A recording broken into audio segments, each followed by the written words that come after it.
యువతను ఆకట్టుకునే romantic comedy అంశాలతో పాటు కుటుంబ భావోద్వేగాలను జోడించిన బ్యాండ్ మేళం చిత్రం అందరినీ ఆకట్టుకుంటుందని ప్రముఖ రచయిత నిర్మాత కోన వెంకట్ చెప్పారు. నమ్మే ఒక హీరో గిరి అనే ఒక క్యారెక్టర్, చదువుతోనే పైకి రావచ్చు అని నమ్మే ఒక రాజీ క్యారెక్టర్ శ్రీదేవిది లేదు. కానీ ఇది ఒక భావమర్దల కథ. గిరికి టాలెంట్ ఉందని తను నమ్ముతుంది. ఆ నమ్మకం కోసం ఎంతో దూరం వెళుతుంది రాజీ. అలాగే తన టాలెంట్ తోటి తన లవ్ని, ఊళ్ళో ఉన్న అందరి నమ్మకాన్ని ఎలా గెలుచుకుంటాడు అని వీళ్ళిద్దరి మధ్య చాలా ఫన్ తోటి విత్ ఫ్రెండ్స్ వీళ్ళందరూ చాలామంది కొత్త వాళ్ళని ఈ సినిమాతో పరిచయం చేయడం జరిగింది. ఇక్కడ శ్రీదేవి అంటే ఏంటో తెలుస్తుంది. ఇక్కడ నవ్వుద్ది, ఏడిపిస్తుంది, అన్నీ చేస్తుంది.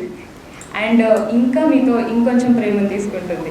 అండ్ రోషన్ ఈజ్ లైక్ ఒక పెద్ద యాక్టర్ ఫామ్లో, అంటే అనకూడదేమో కానీ చిరంజీవి గారు, నాని గారు ఫ్యూచర్ అలా కనిపిస్తాడు రోషన్ మీకు. So much of versatility, dance, everything is good. And Sridevi నువ్వు ఇంకా ఇంకా ఇంకా అందంగా తయారు. ఏమంటారు, చాలా హార్ట్తో చేసాము ఈ సినిమా. మేము చాలా ప్రేమతో చేసాము. అండ్ సతీష్ గారు కూడా చాలా సపోర్ట్ చేశారు ఈ సినిమా. అండ్ నాకు కథ చెప్పిన వెంటనే నేను ఫస్ట్ నేను నిజం చెప్పాలంటే ఫుల్ మైగ్రేన్తో వెళ్ళాను కథ. And I was about to sleep. అసలు ఆయన చెప్పినప్పుడు సడన్గా ట్విస్ట్ చెప్పారు, వెంటనే నేను కూర్చున్నా సార్ ఇదా అసలు అని.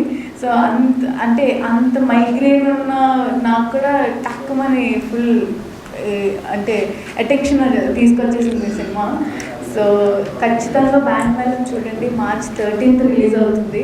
అండ్ కోర్ట్ కంటే చాలా సక్సెస్ ఇవ్వాలని కోరుకుంటున్నాను. ఎందుకంటే నేను చాలా ఫస్ట్ కమర్, అందులో కోర్ట్ అనేది నా ఫస్ట్ ఫిల్మ్. అండ్ దాన్ని చాలా చాలా చాలా మంచి హిట్ చేశారు.